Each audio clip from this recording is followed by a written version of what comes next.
Well, there you are. Hello again, everyone. I'm Marquis Bilson, your voice of choice for a new generation of Tri-Cities sports fans. The name of the program is called Tri-Cities Sports Now. We own the Tri-Cities on 1420 NBC Sports Radio Tri-Cities because we've got the hardest hitting opinions and the best guests, and we also are ahead of the curve, like things like covering the Nashville Predators, which I'm going to lead off with right away. Normally, I do a monologue, and by the way, I want to tell everybody that Caleb Calhoun of allfortennessee.com is going to be on the airwaves at 1:30 with me talking about the orange and white game on Saturday. What's this, Jeremy Pruitt calling out Vols fans? But I want to lead off the show, and I normally don't do this, but I think that the Predators' victory going to the second round of the postseason was important enough to lead off with. And I also wanted to sort of reinforce that I thought it was more important than a nothing football game, a day-old NASCAR race, or what have you. So right on the line with me is Alex Daugherty of allfortennessee.com. And Alex, it's a pleasure to join you.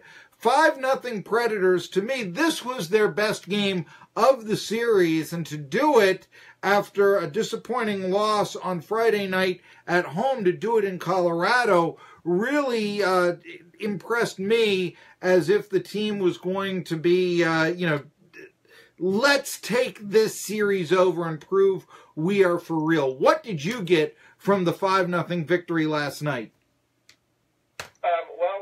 We just posted an article on the Forecheck about how great the defense was last night. We've been waiting for this supposedly best defense in the league to really shut down the Avalanche, and we definitely saw that last night. Pekka Rinne did not have to do much of anything. He stopped 22 shots, and I think all 22 were pretty easy shots, to be honest.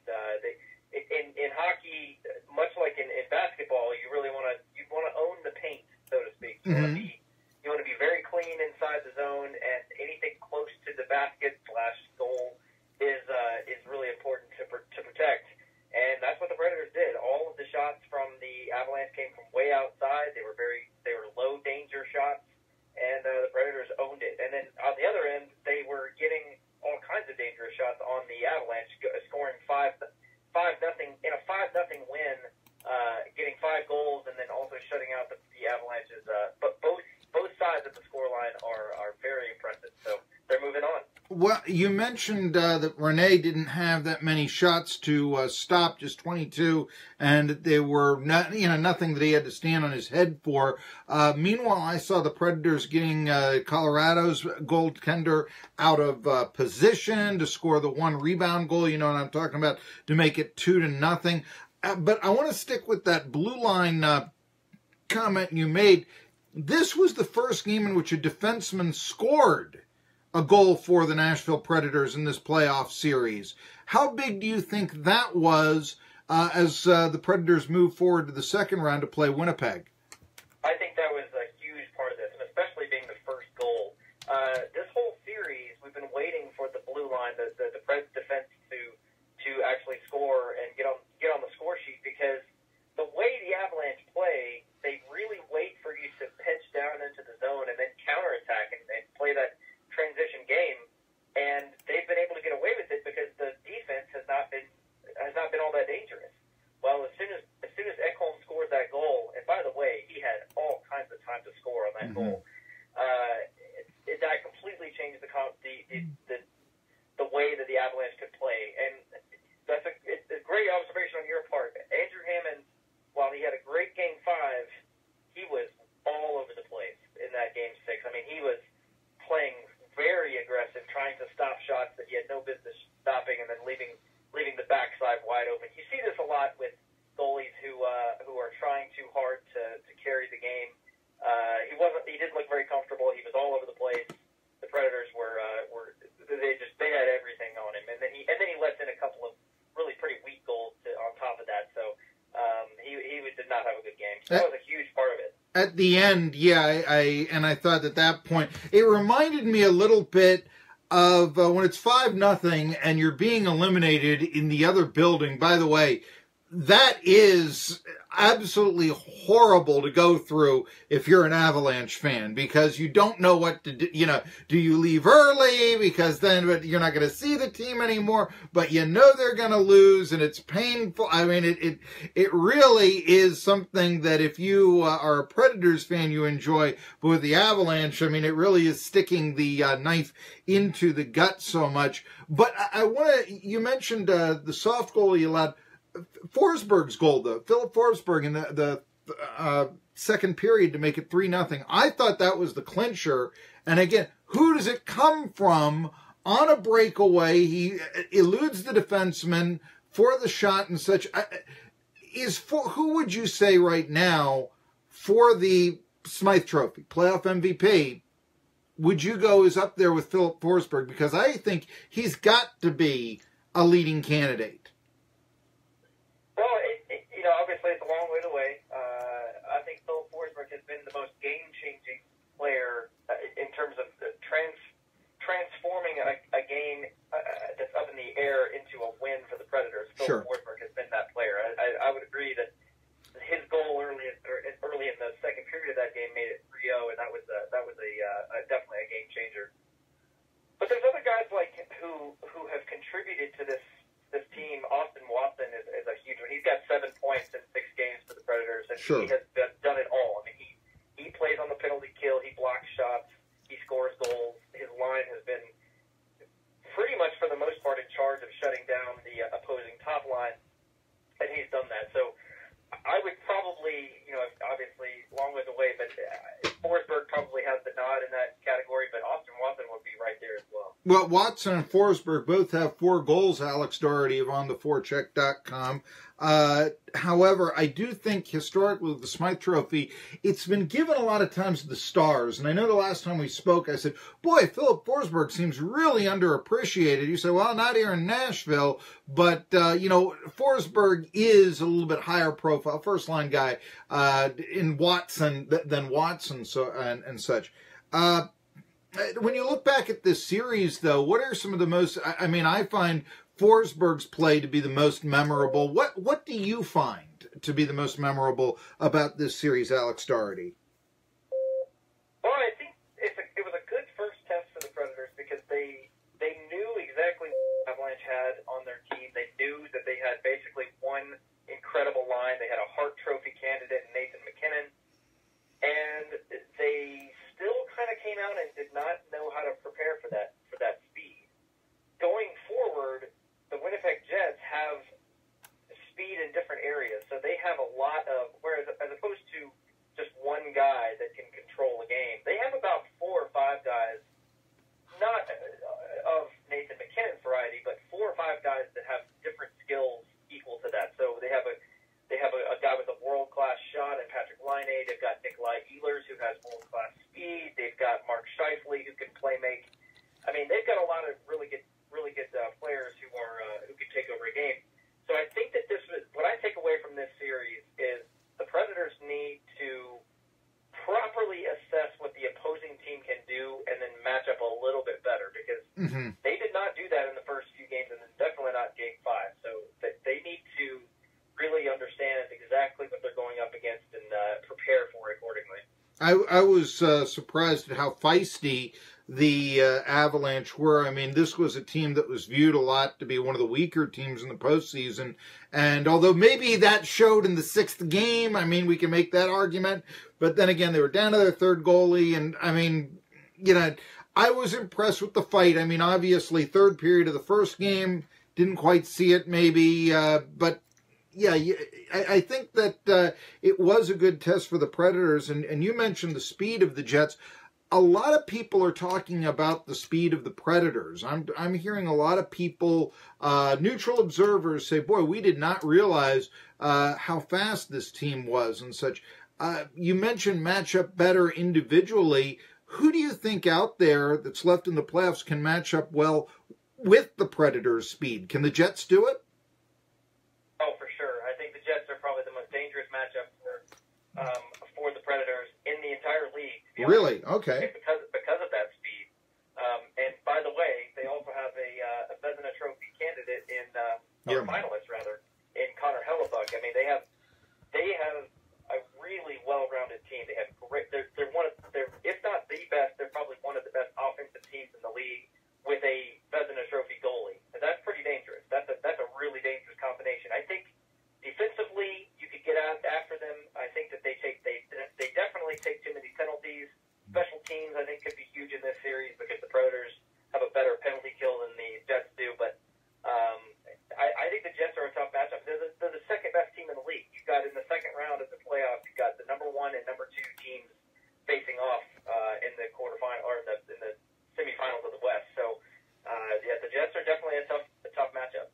you mentioned the high seeds right there. Do you think that the playoffs need to go back to, say, the 1 through 8, or dare I say even the top 4 out of every division make it the way it was in the past? Because I know a lot of people are saying, good teams are getting eliminated too soon in this format. What do you think, Alex Daugherty? I like the idea, because I think it's important to early on in the playoffs capitalize on some of those rivalries. But the problem is, like what we're experiencing now, is when you have one division that has is really top heavy, it kind of ruins that aspect of it. I think especially with the new team coming on in Seattle probably in 2021, I wouldn't be shocked if that's an opportunity to change the playoff seeding, and I wouldn't be shocked if they do. I could take it or leave it. I think no matter what, you're gonna have to face a team like that in the playoffs at some point. You might as well face them early while you still have a fresh, healthy team. But there's a lot of debate going on about that. I think I wouldn't be shocked if it gets changed, but it's not something that keeps me up at night. Well, you mentioned the rivalries, and I mean, we saw it in other rounds, say Penguins, Flyers, or, Bruins, Leafs, that sort of thing. But I'm not getting real rivalry out of Avalanche Predators, certainly not that I would Predators Blues, let's say, at least from a geographical standpoint. In fact, I'm not getting rivalry out of Jetson Predators, maybe Jetson Flames, Jetson Oilers, somebody like that. But I'm not getting, for that matter, I don't know, Jetson Phoenix, considering where Phoenix came from, that sort of thing. But I'm not. I think that's because they're all expansion teams. I mean, sure. The rivalries you mentioned are either first expansion or original six. So sure. A lot of that is just because they're younger teams. I think that over time you'll definitely see some rivalries, and I wouldn't be shocked if there's a Pred-Jets rivalry after this series. These teams did not like each other in the regular season. There were a lot of penalties. There were some suspensions that should have happened, some injuries. It was not a pretty series, that's for sure. Well, that's an interesting point. I mean, I look at Winnipeg being so isolated. I mean, it's practically in North Dakota. What's in North Dakota? I mean, and I know you'll probably tell me, the Bison do play some good hockey there, but I guess you get the point that I'm trying to make here. I'm talking to Alex Daugherty with OnTheForecheck.com. Let me just go with that. You mentioned Seattle possibly coming into the league. It's a heavy favorite. Does that put, do you think, Detroit or possibly Nashville into the Eastern Division or the Eastern Conference? I don't see any way that they're ever going to do that, because they've been complaining. I mean, every single time there's an expansion talk or there's realignment, Nashville gets brought up to be put back in the Eastern Conference, and it is quickly ignored by the league. So I think they're doomed to be in the Western Conference forever, as little sense as that makes. And I think that what's more likely is that Seattle's going to obviously be in the Pacific Division, and someone like Arizona or possibly even Edmonton could come over to the Central Division, which would be just the most insane geographically division you could possibly see. But I think Nashville's going to be in the Western Conference no matter who gets added to the league next. Yeah, I mean, I'm seeing things like moving Detroit over. That's to the east and all that. And there's been a lot of I mean, you want to talk about rivalries with the Avalanche, certainly back in the 90s or so, the Red Wings and Avalanche, that was big going into the next decade as well. But anyway, let's go back. You were mentioning, I also really like what you were talking about, the defenseman. I was kind of critical of P.K. Subban. I know that in the fifth game, one of the goals that the Avalanche scored, people blamed him for, maybe not being in the best position. There was a cheap shot that we talked about last week about Subban. What do you think of Subban's play here in the first series against the Avalanche? He was by far the best defenseman for the Predators. Okay. I mean, not even close, in my opinion. Everyone wants to look at individual plays here and there. They want to single those out. But I mean, if you look at some underlying numbers and you watch what he does, considering that he starts most of his starts in the defensive zone, he plays against the top pairing, the top offensive players. He plays a lot of minutes. He plays both penalty kill and power play. The guy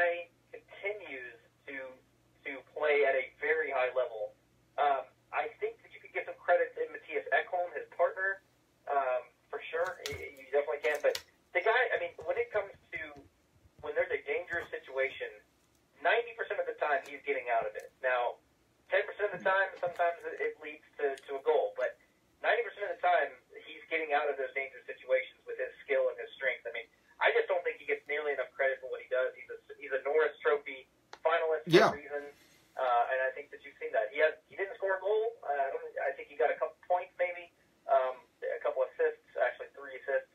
But yeah, I think he's been by far the best defenseman in the true sense of the word in this first round. Who do you think has a better chance to win their various awards? Pekka Rinne with the Vezina Trophy or the Norris Trophy going to PK Subban? I don't think Subban's going to win the Norris because I think Daugherty probably had the better season. Yeah, I agree. I agree. But I think Pekka Rinne is a lock for the Vezina. I think he's going to walk away with it. I think because this trophy has become about wins and about if you're on one of the winningest teams and you have the best save percentage and you lead in shutouts.